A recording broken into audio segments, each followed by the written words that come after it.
안녕하세요. 아파치 스파크의 정형화 API에 대해서 발표할 2조 김예진입니다.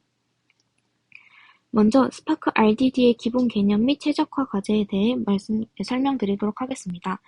RDD란 실패의 R, resilient, 실패에 강한 D, distributed, 분산 저장하는 D, 데이터셋입니다. 즉, 클러스터의 한 노드가 실패하더라도 다른 노드가 작업 처리를 하고 클러스터의 자동 분배 및 병렬 연산을 수행하고 메모리나 디스크에 분산 저장된 변경 불가능한 데이터 객체들의 모음이라고 볼 수 있습니다. 즉, 이러한 RDD는 효율적인 병렬 처리와 높은 복원력을 제공합니다. 여기 밑에 사진을 보시면 RDD를 도식화한 걸 볼 수 있습니다.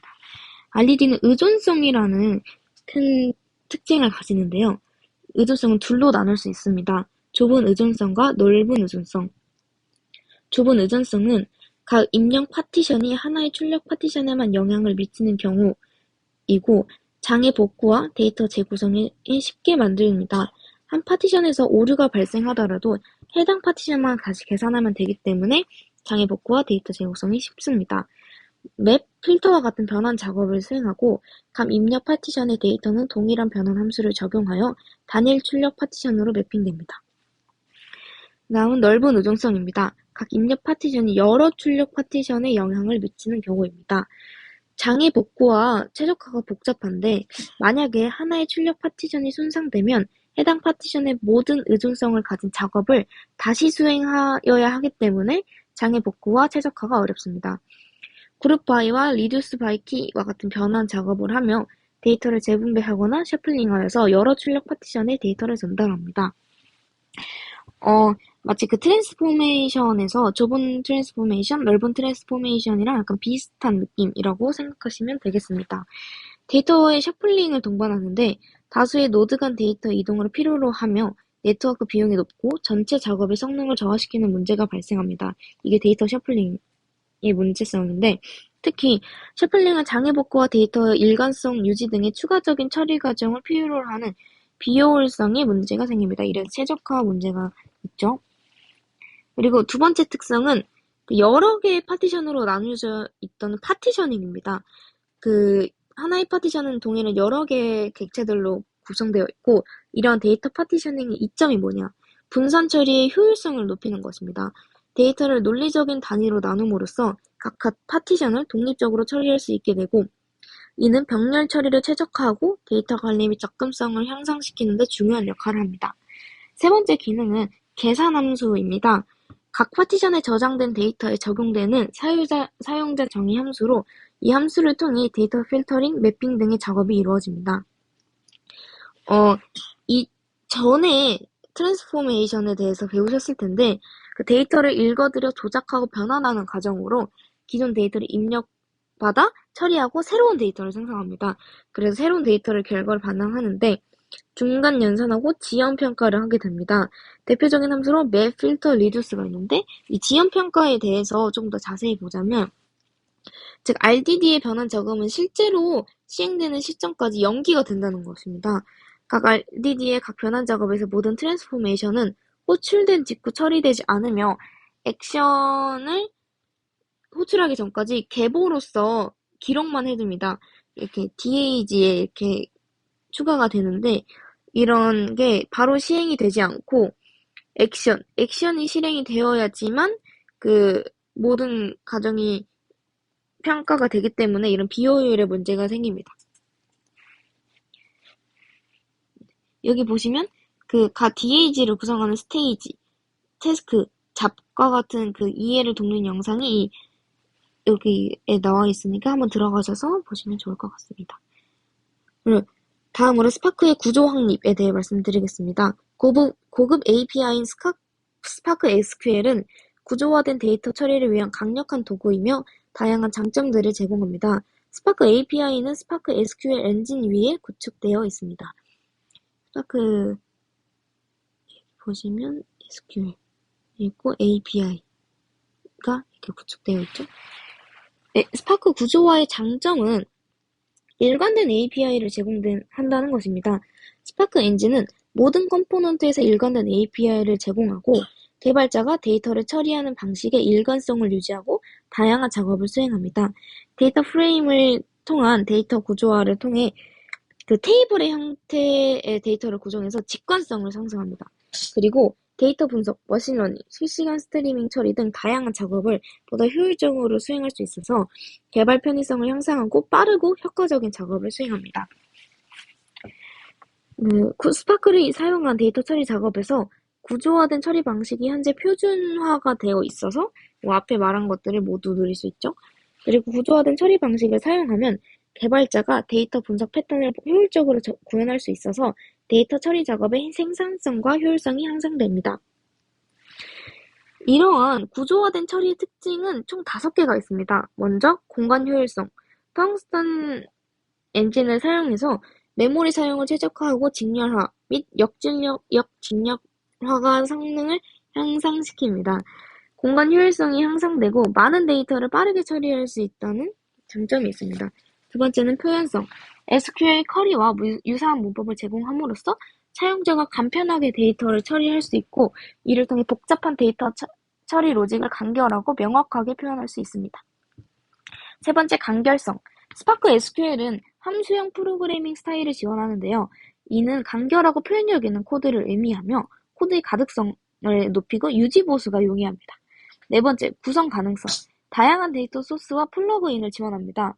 사용자가 필요에 따라 데이터를 처리하고 연결이 가능하며 다양한 데이터 소스 포맷을 지원하고 유연한 데이터 처리가 가능합니다. 마지막으로 일관성입니다. 스파크 SQL은 표준 SQL 문법을 준수하며 사용자가 익숙한 문법을 사용하여 데이터를 처리에 가능하게 하고 이를 통해서 일관성 있는 인터페이스를 제공합니다.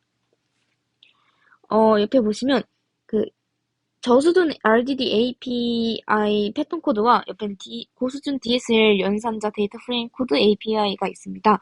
이걸 먼저 저수준 RDD API로 구현된 코드를 보면 이 코드가 각 이름에 대한 연령을 다음과 같은 기준으로 집계를 하는 건데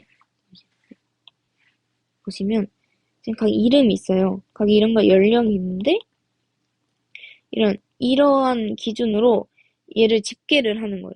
먼저 SC parallelize를 사용한 RDD를 생성을 하고 이게 이름과 나이로 이루어진 거죠. 그리고 맵 리듀스 키를 이용해서 이름을 키로 사용하여 나이의 합과 해당 이름의 등장 횟수를 계산합니다. 맵을 사용해서 평균을 구하는 이런 코드인데 이게 일련의 람다 함수를 사용해서 키를 집계하고 평균을 계산하고 암호화되어 있고 읽기 어렵다. 지금 누가 봐도 가독성이 떨어지죠. 그래서 이를 DSL 연산 세트로 스파크에 제공된 언어 API를 사용해서 여기 구현한 코드가 이겁니다. 이러한 문제점을 어떻게 해결했냐? 스파크의 데이터로 무엇을 계산하고 싶은가를 알려주고 실행을 위한 표현력을 높이면서도 간단한 쿼리를 만들기에 가능합니다. 사용자의 의도를 파악해서 연산을 최적화할 수 있는 거죠. 그리고 스파크 상위 수준 API는 컴포넌트들과 언어를 통틀어 일관성을 가지고 명령과 구조의 마지막 스키마는 데이터가 SQL 테이블이나 스프레드시트 같은 형식으로 정렬 가능하게 해줍니다. 그래서 한마디로 말하면 더 직관적이고 더 간결하게 구성을 했다는 건데 이 DSL을 사용한 코드를 보면 스파크 세션과 이런 AVG 같은 라이브러리를 불러오죠. 여기 보면 스파크 세션으로 객체를 생성하고 이런 이름을 가진 어플리케이션을 가져오거나 생성합니다. 그리고 데이터 프레임 크리에이트 이런 함수를 이용해서 데이터 프레임을 생성하는데 이름과 나이를 담은 투표를 사용합니다. 그리고 두 번째 인자를 스키마로 지정합니다. 이게 네임과 에이지를 한 거죠. 그리고 네임 칼럼을 기준으로 그룹을 만들고 에이지 컬럼의 평균을 계산하는 코드입니다. 그리고 이거를 avdf라는 변수에 저장을 하고 마지막으로 계산된 결과를 출력합니다. 이게 출력된 결과인데 사람들의 이름을 그룹화하고 나이를 집계했고 같은 이름을 가진 모든 사람들의 평균 나이를 계산했습니다. 고급 연산자를 단일 단순 쿼리를 사용해서 전체 계산을 구성한 건데 비교를 했을 때 람다 함수랑 SQLG를 비교했을 때 가독성과 직관성이 얘가 훨씬 뛰어나요. 그리고 효율성도 높고 타입의 안정성도 얘가 더 높습니다. 이렇게 디벨롭 했는데 이 DSL이 뭐냐면 도메인 스페시픽 랭귀지라고 고수준 도메인 특화 언어, 특정 도메인 혹은 분야에 초점 맞추어 설계된 언어로 스파크에서는 데이터 프레임 API를 통해 제공합니다. 이 데이터 프레임 API가 뭐냐면 스파크 고수준 추상화 계층으로 구조화된 처리를 위한 API입니다. 더 깊게 스파크 데이터 프레임 API를 소개를 해보자면 다시 말해, 스파크 1.3에서 처리 속도 증가를 위한 텅스턴의 일부로 소개가 되었고 데이터를 스키마 형태로 추상화하고 카탈리스트 옵티마이저가 쿼리를 최적화하여 처리하는 겁니다. 교재 여기를 참고해 보시면 알 수 있고 특징이 총 하나, 둘, 셋, 넷, 다 6가지가 있는데 짧게 말하고 지나가 보면 첫 번째, 구조, 포맷 등 특정 연상 등에 있어서 판더스 데이터 프레임의 영향을 받았다. 두 번째, 데이터 프레임은 이름이 있는 컬럼과 스키마를 가진 분산 인메모리 테이블처럼 동작합니다. 테이블이나 스프레드 시스템과 같은 형태로 쉽게 시각화하는 거고 행과 열에 대한 일반적인 연산을 손쉽게 수행합니다. 열로 연산할 수 있고 스키마가 있고 얘를 지정을 하는 거죠. 그리고 세 번째, 각 스키마의 컬럼은 특정한 데이터 타입을 가집니다. 여기 보면 데이터 타입을 불러오고 얘가 스트링인지 아닌지 판별할 수 있는 거. 그리고 스키마를 읽고 변경, 컬럼 추가와 같은 기능들을 스파크 SQL에서 제공합니다. 다섯 번째, 데이터 프레임은 불변성을 지니고 모든 변경 내역을 보관합니다. 먼저 앞서서 얘기했을 때 스파크 데이터 프레임은 불변성을 가진다고 이전 시간에서 이야기를 했었는데 이런 거를 지원을 하는 거죠. 그리고 마지막 다양한 데이터 타입을 지원합니다.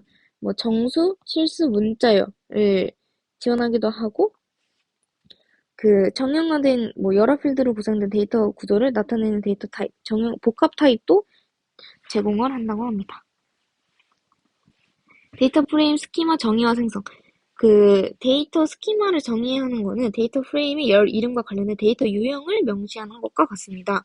스키마를 사용자가 미리 정의함으로써 스파크가 데이터의 유형을 추론하는데 부담이 감소하고 이게 미리 명시되어 있다면 필요한 컬럼을 읽어오거나 데이터 셔플링 최적화 등 더 효율적인 실행 계획이 수립 가능합니다. 스파크에서 주로 사용되는 대용량 데이터 파일의 스키마 파악을 위해 별도의 작업을 추가로 생성하는 것을 방지해서 시간과 비용을 크게 아낄 수 있어요. 데이터 스키마를 정의하는 데는 두 가지 타입이 있는데 먼저 스키마 데이터 프레임 API를 프로그래매티컬리하게 정의하는 겁니다. 그리고 뒤에 이름을 정해주고 타입을 정해주는 거죠. 그리고 뒤에서는 DDL, 데이터 디피니션 랭귀지, SQL을 가져온 DDL, 그 정의어를 통해서 그 스키마를 정해주는 건데 author string, int 이렇게 정의해주는 프로그래밍 방식과 DDL 문자열 정의 방식이 있습니다. 열에 대해서 이번에 소개를 해보려고 해요. 스파크 데이터 프레임의 열은 판더스나 R의 데이터 프레임 열과 개념적으로 유사하고 모든 열의 이름으로 나열이 가능하며 각 열은 특정한 데이터 유형을 가집니다. 콜이나 엑스플로러 함수를 사용해서 연산에 참여할 수 있습니다. 이렇게 연산할 수 있고 옆에는 그 연산을 하고 이러한 열에 대한 예제가 나타나 있습니다. 다음은 로우 객체에 대해서 얘기를 해보려고 해요. 로우는 하나 이상의 열을 포함하는 범용 데이터 구조체입니다. 각 열은 서로 다른 유형을 가질 수도 있고 로우는 스파크의 객체이자 필드에 정렬된 컬렉션이므로 스파크에서 지원되는 각 언어에서 행을 인스턴스화하고 0부터 시작하는 인덱스로 해당 필터에 액세스할 수 있습니다. 보면 로우가 인덱스가 1인 행을 출력하는 예제도 나와 있고 어설 디이프를 전체 출력하는데 얘가 데이터 유형이고 로우를 추가하는 그런 예제도 나와 있습니다. 자주 쓰이는 데이터 프레임 작업들이 뭐가 있냐? 얘는 먼저 데이터 프레임을 사용하기 위해서 먼저 데이터 소스에서 구조화된 데이터를 들여와야 합니다. 얘는 데이터 프레임 리더에 대한 설명이고 얘는 데이터 프레임 라이터에 대한 설명입니다. 스파크는 데이터 프레임 리더 인터페이스를 제공하여 JSON 파일, CSV 파일, 텍스트 파일, ORC 파일 등 다양한 형식의 데이터 소스로부터 데이터 프레임으로 읽어드릴 수 있는 기능을 지원합니다. 따로 데이터 프레임이라고 지정을 안 해줘도 바로 데이터 프레임으로 얘가 인식을 한다는 거죠. 효율성과 유연성에서 이점을 가지게 되는데 스파크 데이터 프레임 리더는 지연 작업 기능을 제공하여 필요할 때까지 계산을 연기하여 성능을 최적화할 수 있습니다. 그리고 다양한 데이터 소스를 심층 분석하여 파일, 데이터베이스 등에서 데이터 프레임을 생성하고 원활한 데이터를 촉진할 수 있습니다. 다음으로 데이터 프레임 라이터는 사용할 때 덮어쓰기 모드를 사용하면 스토리지 시스템의 기존 데이터를 새 데이터로 바꿀 수 있는데 데이터를 처리한 후에 데이터 프레임 라이터를 사용하면 특정 형식으로 데이터 소스의 데이터 프레임을 다시 쓸 수 있습니다. 얘는 읽어오는 거, 얘는 쓰는 거라고 생각하시면 되는데 예를 들어서 샌프란시스코 파이어 디파트먼트 호출 데이터를 포함하는 큰 CSV 파일을 읽기 위해서 이런 스키마를 미리 정의를 하고 이 클래스와 메소드를 사용할 수 있는 거죠. 이게 어떤 이점을 가지냐? 작업량을 절약합니다. 앞에 한 것처럼 스키마를 미리 정의함으로써 스파크가 스키마를 유추하는데 필요한 작업을 줄입니다. 그래서 작업을 줄이기 때문에 시간과 비용도 크게 절약할 수 있습니다. 다음은 파케이 파일과 SQL 테이블로 저장하고 인증하는 건데 파케이 파일을 읽어드리고 그리고 5개만 출력하겠다 하고 얘를 SQL 파일로 저장을 하고 출력하는 인증샷이 여기 있습니다. 프로젝션과 필터에 대해 알아볼 텐데요. 프로젝션은 데이터 분석에서 특정 열만 선택하여 결과를 반환하는 연산입니다. 필터링은 주어진 조건에 맞는 특정 행만 반환하는 연산. 프로젝션은 열, 필터링은 행이라고 생각하시면 되는데 즉 데이터 프레임과 데이터셋에 셀렉트 및 필터 메소드를 적용할 때 HPE 이즈메럴 데이터 패브릭 데이터베이스용 아파치 스파크 OJAI 커넥터는 가능한 경우 이러한 요소들을 이런 데이터베이스로 푸시합니다. 이러한 프로젝션과 필터 푸시다운의 기능은 데이터 처리 시스템의 성능을 향상시키고 데이터 정송량을 줄이는 데 중요한 역할을 하는데 이런 최적화 기술을 통해 더 빠르고 효율적인 쿼리 실행이 가능합니다. 이렇게 계속해서 이러한 기능 때문에 이러한 기능도 있고 저러한 기능도 있어서 자꾸 효율적이고 처리가 빠르다고 하는데 이러한 모든 기능들이 합쳐서 그런 처리 속도를 높이는데 스파크가 아주 많은 도움을 준다라는 걸 계속해서 말씀드리고 있습니다. 이 밑에는 예제가 있습니다. 그리고 두 번째 예제, 세 번째 예제입니다. 다음으로는 계속해서 자주 쓰이는 데이터 프레임 작업들을 말씀드릴 텐데 with 컬럼 메소드를 사용하는 경우입니다.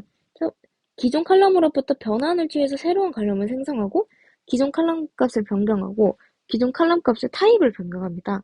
스트럭 필드를 사용해서 스키마 내에서 원하는 컬럼 이름들을 지정하고 with 컬럼 리네임드 함수를 사용해서 딜레이 컬럼을 리스폰 딜레이 민스 컬럼으로 변경하는 거죠. 여기 예제가 나와 있는데 딜레이 컬럼을 이렇게 변경을 하겠다. 근데 응답 시간이 5분 이상 걸린 애들만 골라서 얘를 지정을 하겠다라는 거고 이게 타입을 변경하는 건데 관계형 연산자의 인자로 넘겨주기에 적합하지 않은 타입인 경우 데이터 이름 함수를 이용해서 타입을 변형합니다. 기존 컬럼 데이터가 문자열이었는데 이걸 타임스탬프로 바꾸고 코드를 쭉 보시면 적절한 포맷 문자열로 새로운 시간 표시를 포맷 수정하고 새 변수에 할당을 해서 이렇게 새로운 컬럼을 생성하게 되는 겁니다. 옆에는 day of month, day of year, day of week 함수를 이용해서 데이터를 탐색하고 통화수 확인하고 서방서 호출을 기록하는 예제를 보여주고 있습니다. 여기 자주 쓰이는 데이터 프레임 작업들이 많이 나와 있는데요. 먼저 select 문장 순서는 from, where, group by, having, from이 먼저 나오고 where에 나오고 group by 나오고 having 나오고 select 나오고 order by 나오고 이렇게 select에는 문장 순서가 정해져 있다라는 것을 여기 얘기를 했고요. 집계 함수가 있습니다. 집계는 무언가를 모은다라는 걸 얘기하는 거고 즉 집계 함수는 키, 그룹 지정 후에 하나 이상의 컬럼을 변환하는 걸 말합니다. select, having, order by가 사용이 가능하고 밑에 세 가지의 예시가 나와 있는데요. 그룹 바이절, 올더 바이절, 해빙 바이절입니다. 그룹 바이절은 from절과 where절 뒤에 온 거고, 소그룹을 정해서 그 직계함수를 사용하는 겁니다. 올더 바이는 특정 칼럼을 기준으로 정렬해주는 함수, 해빙절은 where절이랑 비슷하지만 그룹 바이절에 의해 만들어진 소그룹에 대한 조건이 적용되는 함수라고 보시면 됩니다. 그러면 그룹 바이랑 올더 바이가 같이 있을 땐 어떡하냐 했을 때 셀렉트 해주고 from 어디서 셀렉트 하겠다. 근데 어느 조건에서 이런 그룹 바이 하고 해빙 하고 올더 바이 이렇게 그룹 바이 해빙 올더 바이 순으로 하면 되겠습니다.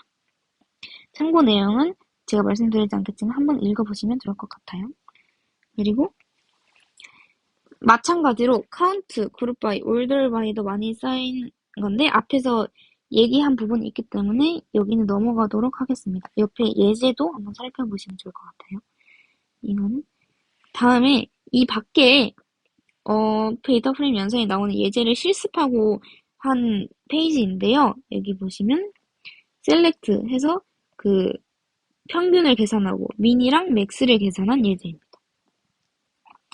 데이터 세트 API란 스파크에서 타입 객체와 비타입 객체의 개념은 프로그래밍 언어에 따라 다르게 적용됩니다. 스칼라와 자바는 컴파일 시점에 타입이 결정되는 언어로 이제 데이터셋 T는 강타입을 가진 클래스 객체들의 컬렉션으로 이루어집니다. 데이터셋과 데이터 프레임을 나눠서 이야기를 해보자면 데이터셋은 타입 안정성만 보장합니다. 여기서 데이터셋을 사용하면 데이터 타입의 런타임 이전의 컴파일러에 의해 확인이 되고 따라서 함수형 API와 객체 지향 API 모두 지원 가능합니다. 데이터 프레임은 비타입화 데이터 구조인데 데이터 프레임은 스키마를 지정하지 않고 데이터를 처리하기에는 타입 안정성을 보장되지 않는 그런 특징을 가집니다. 그래서 주로 함수형 API를 사용합니다.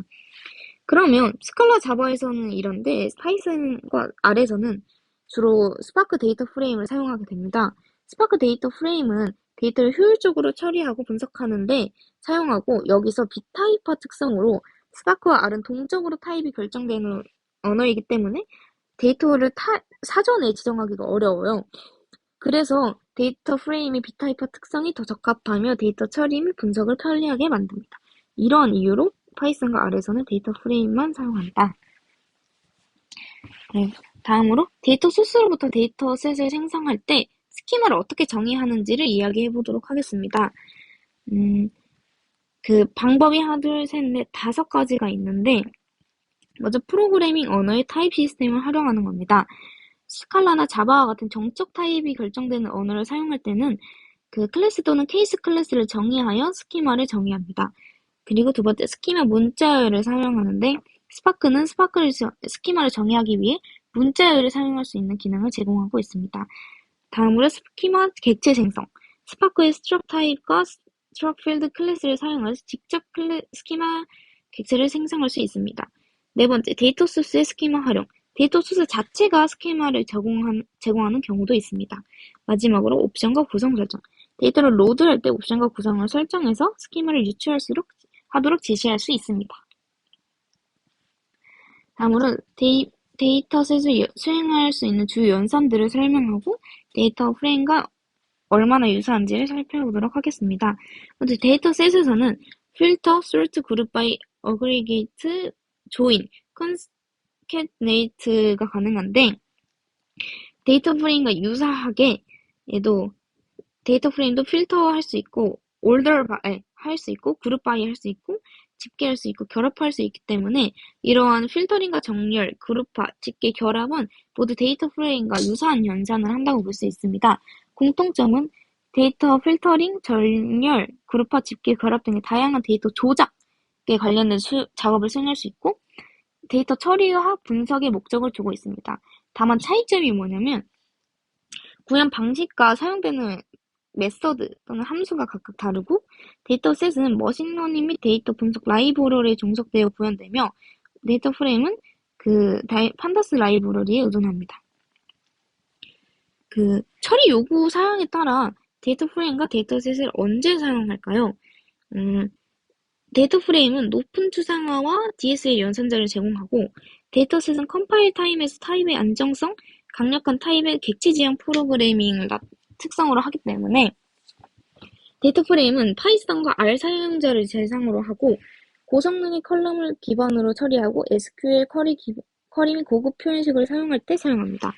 그리고 데이터셋은 스칼라 및 자바 사용자를 대상으로 하고 텅스턴의 뒷열화 최적화와 메모리 관리, 내근과 데이터를 처리할 때 사용합니다.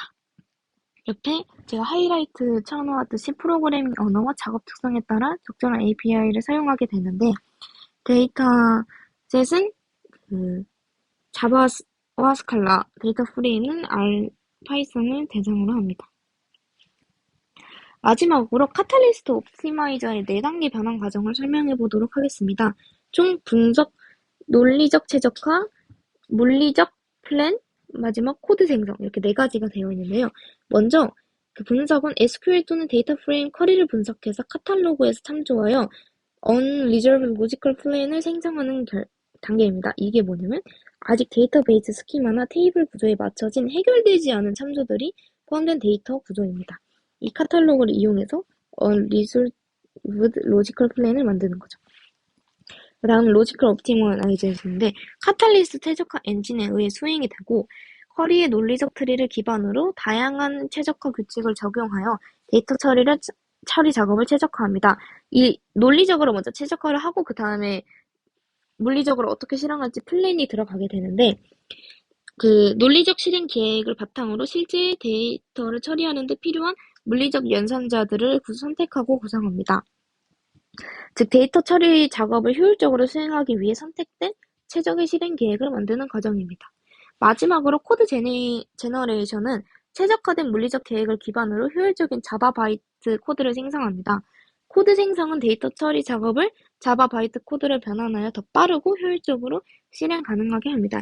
이러한 과정을 통해서 데이터 프레임이 생성되고 논리 흐름을 가진다고 보시면 되겠습니다. 이상으로 발표를 마치도록 하겠습니다.